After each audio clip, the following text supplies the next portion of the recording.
Friend's sister lied that I got her pregnant. My parents disowned me. Now the truth's out and they're begging. All right, so here's the deal. My life turned into a complete mess about a year ago, and I've got to get this off my chest. I never thought I'd be here sharing this on Reddit, but I guess that's what happens when your family goes nuts, and you're left standing there like, how did this even happen? Anyway, let me start from the beginning because, trust me, this is one of those situations where you're just like, seriously, what the hell? So, my buddy Dave has a sister, Jenny. I've known them both for years. We all grew up in the same neighborhood, hung out sometimes. Nothing major, right? Jenny was always kind of different. I don't want to sound mean or anything, but she had some mental health stuff going on. I'm not privy to all the details, and honestly, it wasn't my business.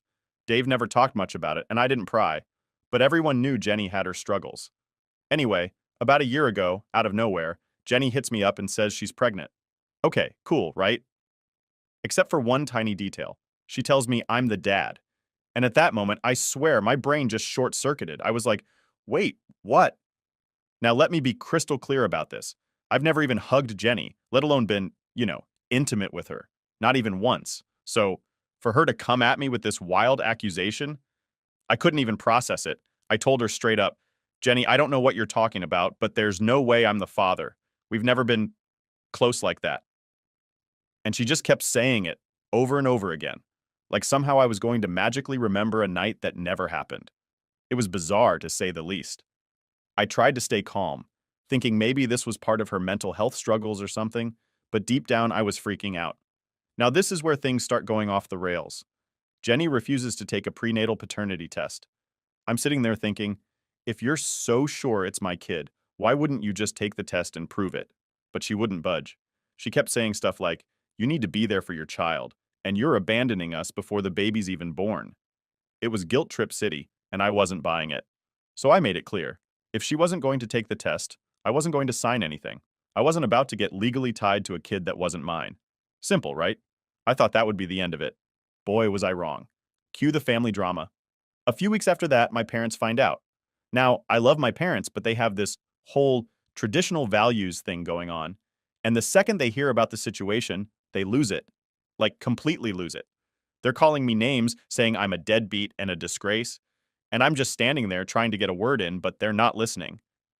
I told them, Mom, Dad, this isn't my kid. Jenny's just making stuff up.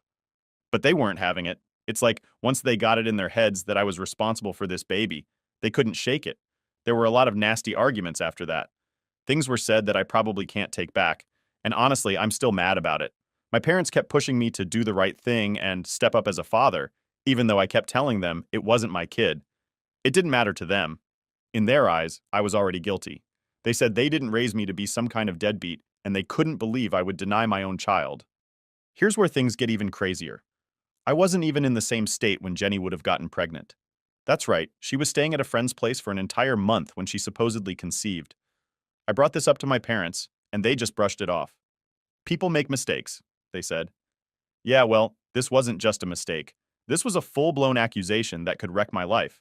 Fast forward to about 6 months into Jenny's pregnancy. By this point, the whole family has turned against me. Every family dinner, every phone call, every text. It's all about how I need to man up and take responsibility for this baby. I was losing my mind. It was like I was in some nightmare, and no matter what I said or did, nobody believed me. My friends were mostly on my side, thankfully, but even a couple of them started questioning things like, are you sure, man? Maybe you don't remember something? Finally, my parents dropped the ultimate bomb on me. If I don't step up and act like a father, they're cutting me out of their lives, disowning me, kicking me to the curb. At first, I thought they were bluffing, but nope, they were dead serious. They told me flat out that if I didn't go along with this, I was no longer welcome in the family. And sure enough, when I didn't cave, they disowned me. Let me tell you, that hurt. I was pissed off, confused, and just plain hurt. These were the people who raised me, who were supposed to have my back, and they chose to believe someone else over me. My own family threw me out like I didn't matter. It was brutal. Things got even weirder after the baby was born. My mom was there at the hospital playing the role of proud grandma. I didn't even know until later. Jenny still wouldn't take the paternity test, so I had to go through some legal stuff to get it done. When the results came in, guess what? Not my kid. 0% chance I was the father. And as soon as I got that paper in my hand, I felt this wave of relief and anger all at once. I sent the results to my parents thinking, Finally, they'll see the truth. They'll realize they were wrong and everything will go back to normal. Nope. Instead, they started blowing up my phone with apologies, offers of money, and begging me to forgive them. My dad even sent me a few $100 in the mail like that was going to fix things. But here's the thing, I kept the money. Yeah, I took it. I felt like they owed me for all the crap they put me through. But forgive them? No way. I made it clear that if they were willing to disown me over something like this, I wasn't going to risk opening myself up to that kind of betrayal again. Most of my friends were on my side, but a few, along with my therapist, started saying things like, maybe you should give them another chance. They're your parents after all. And I get it. I really do. But how do you just forgive someone who was ready to throw you away so easily? How do you trust someone who believed a lie over their own child? That's where I'm at now. Stuck between knowing I did nothing wrong and wondering if I should even bother trying to fix things with my family. But every time I think about it, I remember how quickly they turned on me, and I can't shake the feeling that they failed me when I needed them the most. All right, so after everything that went down with my parents and Jenny's baby drama, you'd think things would calm down, right? Nope. Life had other plans for me. If anything, the whole mess just kept spiraling. You'd think proving I wasn't the dad would have been the end of it, but man, I wish it was that simple. Turns out, when people don't want to admit they messed up, they'll do anything to avoid taking responsibility.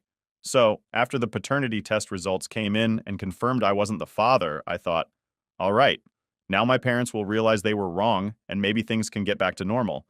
But instead of the relief I was expecting, things got way more complicated. First off, Jenny completely lost it. She started spreading rumors around town that I had faked the test or somehow tampered with it. Yeah, you read that right. In her mind, I had somehow convinced a whole lab to rig the results in my favor. Like, how would I even do that?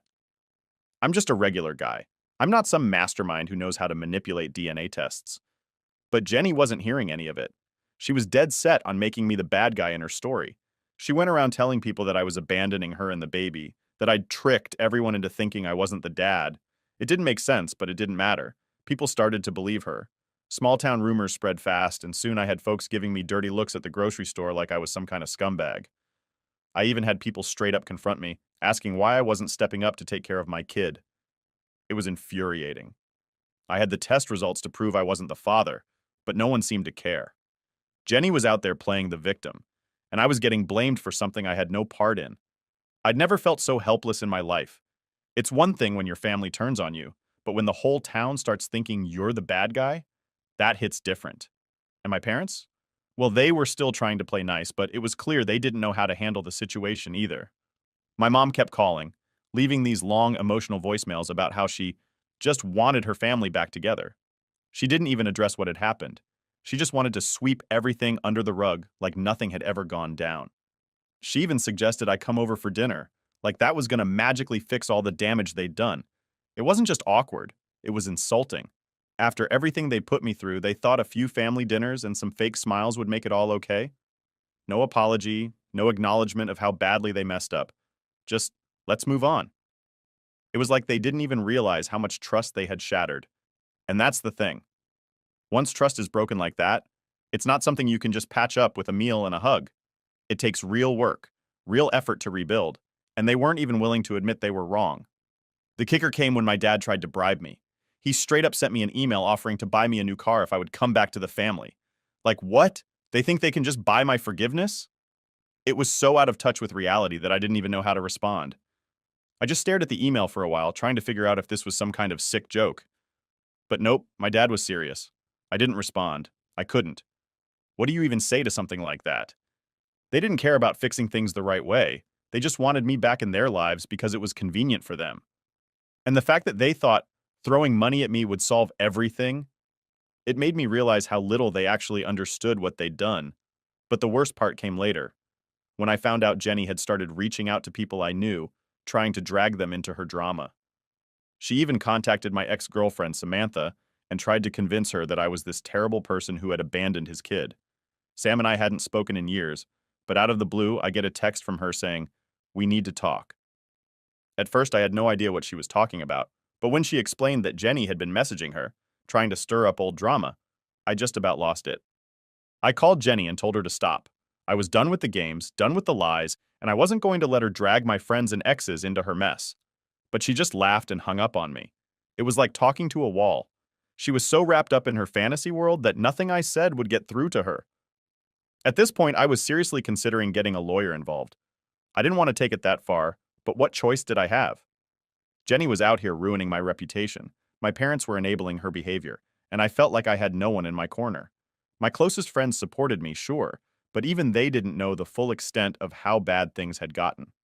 Eventually, I had to make a decision. I couldn't keep living in this constant state of stress, waiting for the next rumor to pop up or the next crazy accusation to come my way. I decided to cut ties completely, not just with Jenny, but with my parents too. It wasn't easy. It sucked, actually, but I knew I couldn't keep letting them drag me down. I wrote my parents a long email explaining everything, how I felt betrayed, how they had failed me, how I couldn't trust them anymore. I didn't sugarcoat anything. I told them straight up that I wasn't ready to forgive them, and I didn't know if I ever would be. I told them that if they wanted any chance at a relationship with me in the future, they'd have to start by actually apologizing and taking responsibility for their actions. No more pretending everything was fine, no more sweeping things under the rug. As for Jenny, I blocked her on everything. I couldn't deal with her manipulations anymore. She wasn't my problem, and I wasn't going to let her keep dragging me into her mess. I even had to tell Dave, her brother, that I couldn't be around his family for a while. That was tough because Dave's always been a good friend, but I had to put my own well-being first. It's been a few months since I cut them off, and honestly, it's been a relief. Sure, there are days when I feel guilty or second-guess myself, but overall, I know I made the right call. Sometimes you have to walk away, even when it's hard. And yeah, it's messy and complicated, but at least now I'm not constantly looking over my shoulder, waiting for the next disaster to hit. I can finally breathe again. But man, if you told me a year ago that this is where I'd end up, I never would have believed you. Life's funny like that, I guess. Update 1. Alright, so here's where things get even weirder.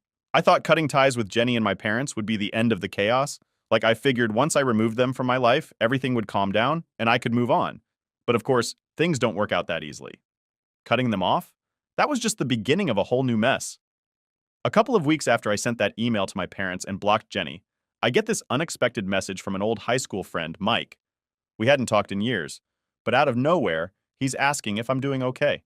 At first I'm thinking, okay, that's random, but then he tells me that my parents reached out to him. Now, Mike and I weren't even that close back in the day, so for my parents to contact him, that was a huge red flag. Apparently, they'd been going around trying to get people to talk to me on their behalf. I'm talking old friends, distant relatives, even people I barely know. They were telling everyone that I was in a bad place and that they were worried about me. It was like they were trying to make me seem like the one who was unstable. And the worst part? They were framing the whole thing as if I was the one who needed to apologize for cutting them off. Mike was cool about it. He knew something was up and wanted to give me a heads up, but it didn't stop there. Over the next few days, I started getting messages from all sorts of people. People I hadn't spoken to in years. People I'd only met a few times. They were all saying the same thing. Your parents are really worried about you. Or, you should give them another chance. It was insane. They had somehow convinced all these people that I was the bad guy in this situation, that I had gone off the rails and needed to make amends. I couldn't believe it. Here I was, just trying to move on with my life, and my parents were out here doing a full-on PR campaign, trying to make me look like the villain. I felt like I was in some kind of weird alternate reality where nothing made sense. No matter how much I tried to stay away from the drama, it just kept finding its way back to me. The final straw came when they reached out to my boss. Yeah, you heard that right. My parents called my job. I don't even know how they got the number, but they somehow tracked down my boss's contact info and called the office, telling him they were concerned about me and that I wasn't in the right headspace. Can you imagine how humiliating that was? My boss pulled me into his office one day, looking all serious, and asked if everything was okay at home. I was stunned. I didn't even know what to say at first.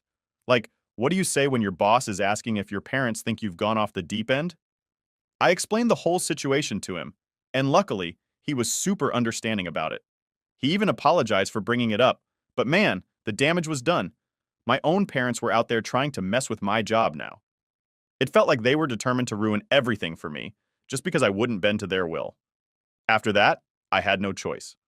I went to a lawyer and started the process of getting a restraining order against them. I didn't want to take things that far, but what choice did I have? They were messing with my career, my friends, my peace of mind. I had to protect myself, even if it meant legally cutting them off. The process was long and stressful. There were court dates, paperwork, and just a whole lot of anxiety that came with it. But at the same time, I felt a weird sense of relief. Like finally, I was taking control of the situation. No more letting them invade every part of my life. No more letting them manipulate the narrative. Of course, when they found out about the restraining order, all hell broke loose. My mom sent me this long, guilt-trippy email about how she never imagined her own son would do this, and how family is supposed to stick together no matter what. She kept saying that I was tearing the family apart, that I was the one causing all the pain. It was textbook manipulation, but I didn't bite. I didn't respond. I wish I could say that was the end of it, but things got even worse before they got better. One day I came home from work to find my car vandalized. Someone had keyed the word liar into the side of it. I had no proof it was my parents, but come on, who else would it be? I hadn't told anyone about the restraining order except for a few close friends. My parents were the only ones who had a motive to pull something like that. It was like they couldn't handle losing control, so they had to lash out in whatever way they could. I filed a police report, but nothing ever came of it. Just another reminder that even when you try to do things the right way, sometimes the people who are supposed to love you the most can turn into your worst enemies. I started parking my car at a friend's house after that, just to be safe. I couldn't take any more chances.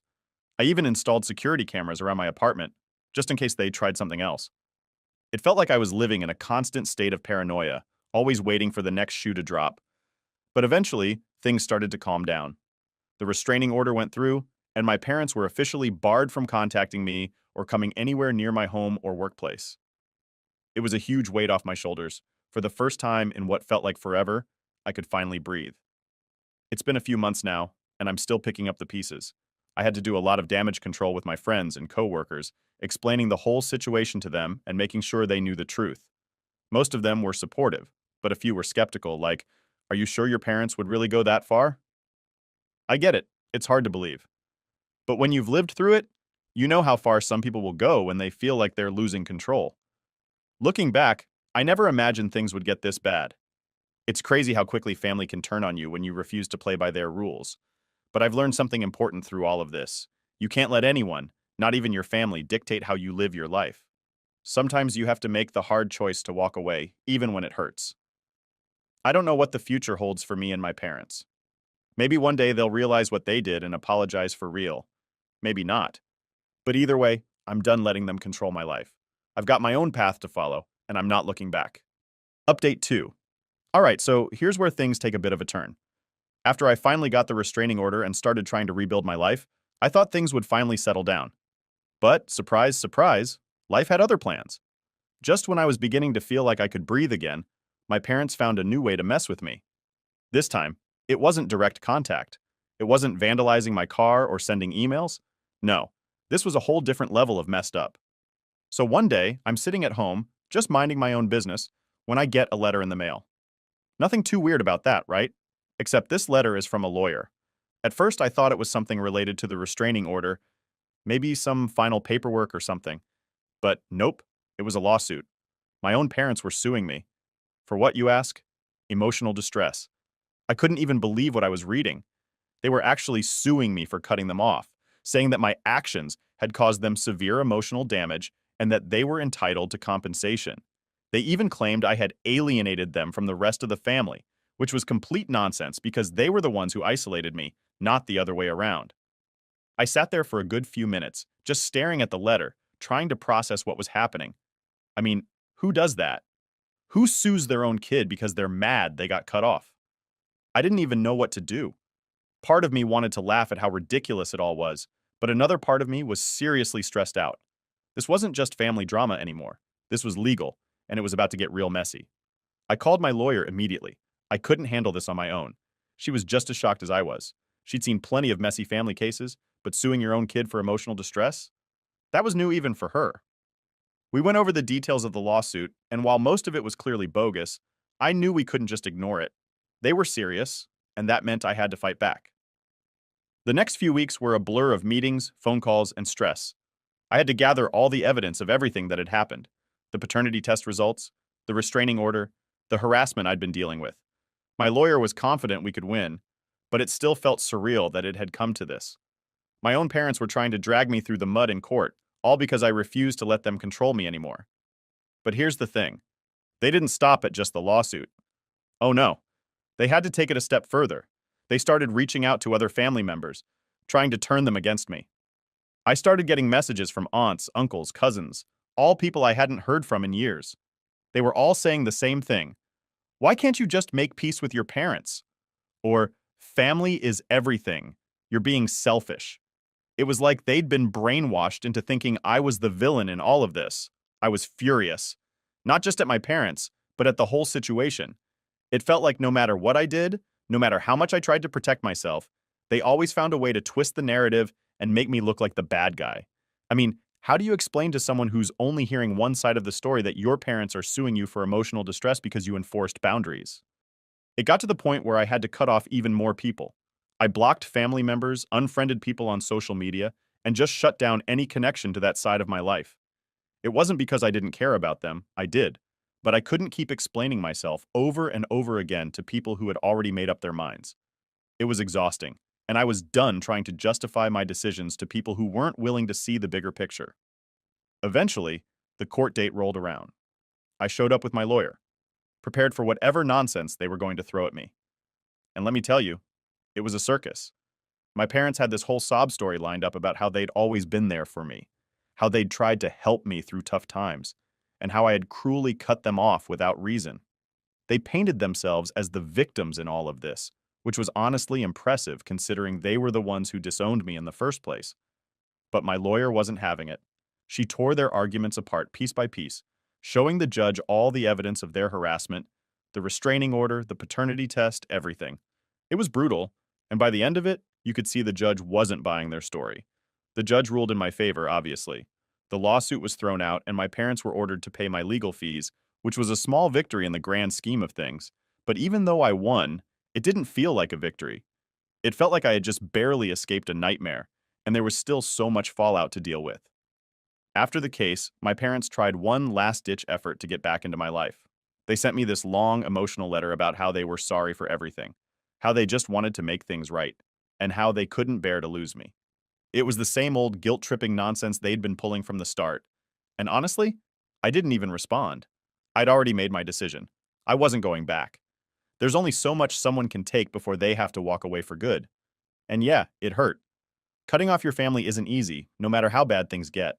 But sometimes it's necessary for your own sanity. I couldn't keep letting them drag me into their chaos, no matter how much they claimed to love me. Their version of love was toxic, and I wasn't going to let it poison my life anymore. So, that's where I'm at now. The lawsuit's behind me, the restraining order's still in place, and I'm moving forward. It hasn't been easy, but I'm learning how to live without all the noise, without the constant stress of wondering when the next disaster is going to hit. For the first time in a long time, I feel like I have some control over my life. And that feels pretty damn good. I don't know what the future holds. Maybe one day things will change, maybe they won't.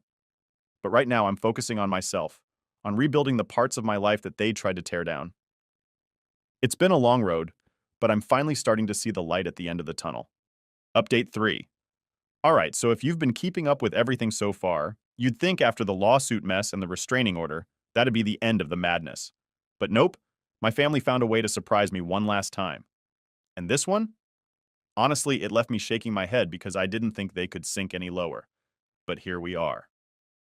So, a couple of months after the court ruled in my favor, things had finally started to calm down. I had cut ties with everyone causing me stress, and for the first time in what felt like forever, I could actually focus on rebuilding my life. No random messages from old friends, no letters from lawyers, just peace. Or at least, that's what I thought. One day, I'm out running some errands, just doing normal stuff like grocery shopping, when I bump into my cousin Melissa. Now, Melissa and I hadn't talked much during all this drama. We were never super close growing up, but we'd always gotten along. So when I saw her, I figured, why not say hi? We ended up chatting for a bit, and at first it was pretty normal. You know, catching up on life, work, the usual stuff. But then, out of nowhere, she hits me with, "Hey, did you hear what your parents are planning?" I froze. Planning? I asked, suddenly feeling that familiar pit in my stomach. Melissa looked a little uncomfortable, like she wasn't sure if she should even be telling me. But she sighed and went on, "Yeah, they're throwing a big family reunion next month. Apparently, they've been telling everyone they're hoping it'll be a reconciliation thing between you and them." I couldn't believe it. They were seriously planning some kind of ambush reunion to try and force me back into the family? I asked Melissa for more details, and it turned out they were inviting everyone: distant relatives, family friends, people I hadn't seen in years. And the kicker? They'd been telling everyone that I'd be there, acting like I was in on this whole thing. I was furious. I hadn't agreed to anything, and now they were setting me up to look like the bad guy if I didn't show up. It was another classic move from my parents: manipulate the situation, make me look like the villain, and try to guilt trip me into doing what they wanted. I thanked Melissa for letting me know and told her straight up that I wasn't going. She understood, but even she seemed a little torn, like she was buying into my parents' "we just want to fix things" narrative. I could see it in her face. She wanted me to go, to make things right. But after everything they'd done, there was no way I was walking into that trap. I went home that night and thought long and hard about what to do. I knew I wasn't going to the reunion, but part of me felt like I needed to say something. I couldn't just ignore this. So I decided to send one final message to my parents, laying everything out once and for all. The next morning, I sat down and wrote them an email. It wasn't long, but it was direct. I told them that I knew about the reunion and that I wasn't coming. I made it clear that I didn't want to be a part of any reconciliation that was being forced on me, especially not in front of a crowd of people. I told them that if they really cared about fixing things, they'd have to start by respecting my boundaries. And until they could do that, there was nothing more to talk about. I didn't expect a response, and honestly, I didn't need one. I just needed to set the record straight one last time. But of course, my parents couldn't just let it go. A few days later, my dad called me. I didn't pick up, but he left this long, rambling voicemail about how I was tearing the family apart, and how this reunion was supposed to be a fresh start for all of us. He even tried to guilt me by saying, "Your grandparents would be so disappointed in how you're handling this." That voicemail hit me hard, not because I believed it, but because it reminded me of all the times my parents had used guilt and manipulation to get their way. They'd pull any card they could to make me feel like I was the problem, even if it meant dragging my grandparents into it. People who had always been supportive of me, by the way. It was like they couldn't accept that maybe, just maybe, they were the ones who needed to take a long, hard look at themselves. I didn't respond to the voicemail. What was the point? I'd said my piece, and I wasn't going to let them pull me back into their drama. But that didn't mean it didn't weigh on me. For days after that, I kept thinking about the reunion, about all the relatives who were going to be there, thinking I was just refusing to make peace. I wondered how many of them actually knew the full story, how many were getting the twisted version my parents were feeding them. The reunion came and went, and I didn't hear a word from my parents afterward. I saw some photos on Facebook: happy faces, family hugs, the whole deal. My parents were smiling, acting like everything was fine, like they hadn't just spent the last year trying to destroy my life. It was weird, seeing them like that, pretending everything was perfect. But I guess that's what they were always good at: pretending. A few weeks later, I ran into Melissa again, and she told me the reunion had been awkward. Apparently, a lot of people had expected me to show up, and when I didn't, there were some uncomfortable conversations. My parents had tried to explain my absence, but from what Melissa said, it didn't go over well. A few relatives even started questioning why I wasn't there and why my parents hadn't been more honest about the whole situation. I guess not everyone was buying their story after all, and that, I guess, is where things stand now. I've managed to distance myself from the drama, but I know it's always lurking there, just beneath the surface. My parents will probably never admit they were wrong, and I've accepted that. I can't change them. But what I can do is protect myself, keep building my life without their influence, and focus on the people who actually care about me for real. It's been a long road, and I'm not going to lie, it still hurts sometimes. Cutting off your family isn't easy, and there are days when I wonder if I did the right thing. But deep down, I know I had to. I had to choose myself, my mental health, and my own future over the toxic cycle they kept trying to drag me into. So yeah, that's the end of this wild ride. Maybe one day things will change, maybe they won't. But either way, I'm done letting my family control my life. I've got my own path to walk now, and for the first time in a long time, I'm walking it on my own terms.